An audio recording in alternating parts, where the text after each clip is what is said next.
Okay, so our next topic in this section on quantum mechanics is the photoelectric effect. The photoelectric effect refers to a really simple experiment that was impossible to explain using classical physics, and when Einstein came up with his explanation, that's what he received the Nobel Prize for. So this experiment, you shine light on a metal surface, and you find that in certain cases, electrons are ejected from the surface. So this is called photoemission, or the photoelectric effect. Now, when we do the experiment, we find that the kinetic energy of these emitted photoelectrons doesn't depend on the light intensity or the brightness. Instead, what it depends on is the frequency of the light. So, we know that red light and green light and blue light all have different frequencies. So changing that color or the frequency of the light changes the energy of the electrons. The other thing is we find that there's a cutoff frequency. And below that frequency, you don't see any electrons at all. So this couldn't be explained using classical physics, because classical physics would tell you, first of all, that with more intensity, you would have more wave energy. And with more wave energy striking that metal surface, you would expect more electron kinetic energy for the ejected electrons. But that doesn't happen. Remember that according to, say, wave theory, like for the sound wave intensity, it depends on the square of the amplitude. So more amplitude should give you more energy. So this doesn't happen. The classical model fails. And so this was one of a number of conundrums that we encountered in the early 1900s. And so we obviously needed to, there was something here that wasn't well understood. So into that fray stepped Einstein, and he worked at the same time that Bohr did. So, he was familiar with the idea of energy levels. So we just calculated energy levels for the hydrogen atom using the Bohr model. And we arrived at this result. And hold on a second. Okay, so there's that result. And so down here you have a ground state, and then there's higher energies getting closer and closer and closer up to zero as n gets bigger and bigger and bigger. Now, the Bohr model, as we said, works reasonably well for hydrogen lines, but for higher atomic number starts to fail, and we need a better model. And we have it, right? It's called the Schrodinger wave equation, Schrodinger equation. If we use that, and we can solve all sorts of interesting situations with that, in particular, we can look at a metal crystal lattice and we can find its energy levels, we get sort of something that's a bit different from that Bohr model picture above, but similar in a lot of ways. So there's a ground state down here, and then there's a gap, and then there's a whole bunch of excited states up here where you've got free electrons. And so this gap, we're just going to call it W, right? And your photon has to have that much energy if it's going to take the system from the ground state to a state where there's a free electron. So it's got to have that much. If it's got less than that, then it won't interact. It won't be absorbed with that metal by that metal surface.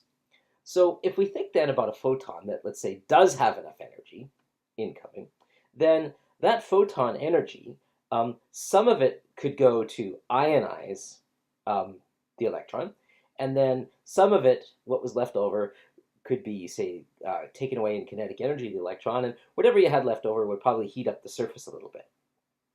So photon energy, we could use E, and then the ionization energy, the energy you needed to have to eject the electron, we were using a W for that. That's going to end up standing for a work function. Then you've got some heat, and whatever's left over, you have taken away by the kinetic energy of the electron. Now, the best case scenario is you're not depositing any energy in the surface at all, and so all of it's being taken away by the electron. So this would be the maximum possible kinetic energy that the electron could have. Now, this W, this sort of gap in the energy levels, we're going to call it the work function, and we're going to define something known as the cutoff frequency, which is just this energy over h. Now, a work function in joules, and then h is in joules second for Planck's constant. So you see this is reciprocal seconds, so it is hertz, it's a good frequency. So defining that cutoff frequency and then cross-multiplying, we see that the work function is h times this cutoff frequency. And then in our explanation then of the photoelectric effect, remember this was the photon energy. And photon energy, we know, is h times f. And then this work function, we're just saying, is h times f naught. So this is just another way of writing out this quantum explanation of the photoelectric effect. It ends up being very useful because, as we'll see, in the experiment, you recall there was a cutoff frequency, and this is exactly what that cutoff frequency is. Below that frequency, you don't get any photoemission of electrons. Okay, so that's it. Really simple. That's the explanation of the photoelectric effect. Light is photons, and the energy is proportional to the frequency, and you need to have at least energy W to eject a photoelectron. So E stands for the photon energy, and that's HF. And H, of course, you can use the joules version or the electron volt version. W is the work function of its property of the metal surface. It's related to this cutoff frequency by definition. Remember that for kinetic energy, we're talking about electrons. So m is the mass of the electron, 9.11 times 10 to the power minus 31. Let's do a simple example. So here we've got yellow light, 500 terahertz frequency, striking a metal surface, which has a work function, an energy level gap of 1.2 electron volts. So we know the frequency. So, well, first of all, just the word equation, right? So the incoming photon energy, some of it is going to be used to ionize the electron, promote it to that higher free electron energy level. And then the best case scenario is whatever is left over goes to electron kinetic energy. Now, photon energy, we know the frequency of the yellow light, so it makes sense to use HF here. And we're just given the work function, so we'll just leave that as W. And then we'll leave that as kinetic energy. That's what we're looking for. Because the work function is given in electron volts, I'm going to use the electron volt version of Planck's constant, 4.14 times 10 to the power minus 15 electron volt seconds. We multiply by the frequency f. That's 5 times 10 to the 14 hertz. That's a 4. And hertz is reciprocal seconds. So when we multiply here, seconds cancel out. It's in electron volts. This is going to equal 1.2 electron volts, the work function, plus kinetic energy. Sorry, I ran out of room there. So multiplying those two together and then subtracting 1.2 electron volts, we get maximum electron kinetic energy of 0.87 in EV units. Now, for calculating a speed, a meters per second speed, we need to convert that, and an electron volt, remember E is a fundamental charge, 1.6 times 10 to the minus 19, and EV then is 1.6 times 10 to the minus 19 joules. So this works out to be 1.39 times 10 to the power minus 19 joules, and then we set that, of course, equal to 1/2 mv squared, where v is the mass of the electron, to find the speed v. So multiply the two up. It's 2 times the kinetic energy. Divide the mass down and take the square root. So substituting in this kinetic energy at 9.11 times 10 to the power minus 31 kilograms. That's the mass of the electron. Don't forget the square root. And that works out to be 5.53. Again, sorry, I ran out of room here. Times 10 to the power of 5 meters per second. Oh, just a sec there. Sorry, my tablet just had an aneurysm there for a second. Okay, so that's times 10 to the power of 5 meters per second.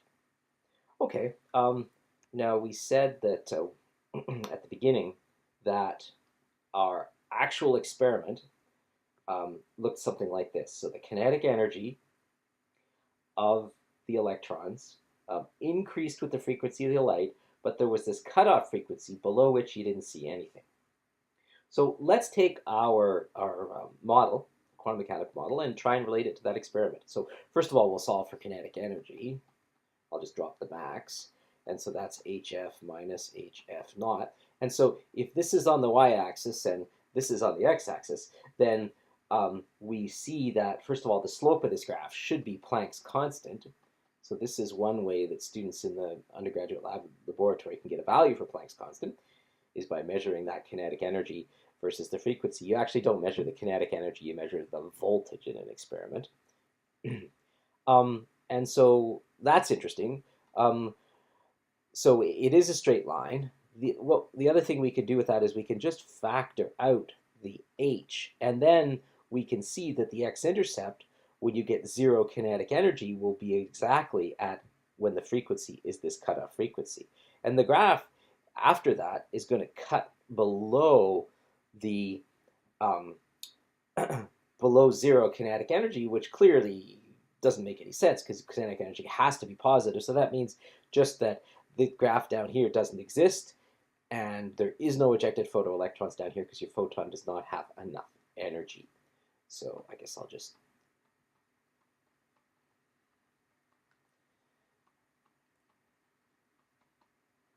summarize that here.